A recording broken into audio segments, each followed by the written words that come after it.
In the spring of 2013, I went with a group of students to China for about 6 weeks, and we studied Chinese there, and we ate a lot of food, and we just got to see a lot of cool things. We got to really delve into the history of China, everything from the terracotta warriors to seeing the Great Wall. We got to see that, and we got to climb that. We even got to horseback ride on a path to an ancient pagoda.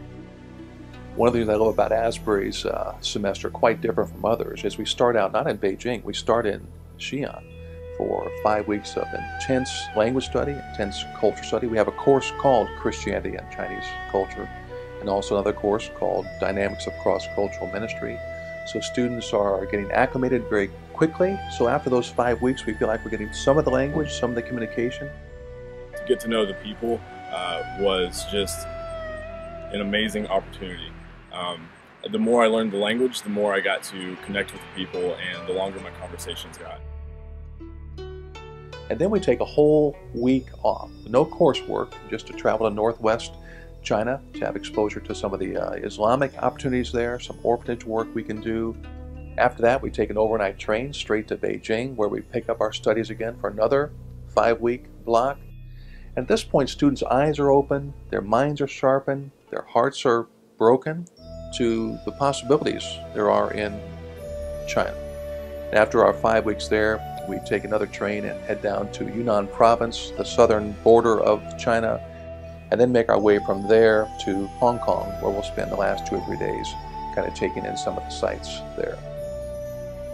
So when I decided to study abroad, I found out that my financial aid actually covered my trip, so it was totally affordable, and we were able to go, and we had even stipend for snacks, which is awesome. So we didn't even have to spend money on snacks. Well, actually, a semester in China with Asbury is the exact same cost as a semester here on the Kentucky campus.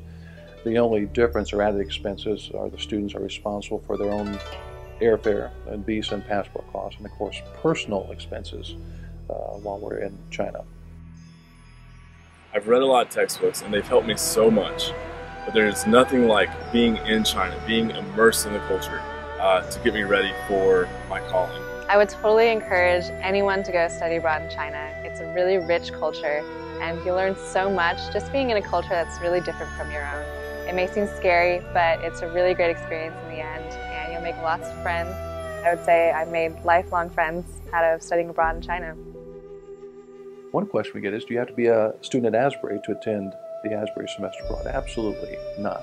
We welcome anybody. If you're currently enrolled in the CCCU school, we more than welcome you to come join us for a semester abroad. But just be aware, China could change you in ways you're not expecting, to see the world in a way where you can be salt and light in the immediate, not just in the future.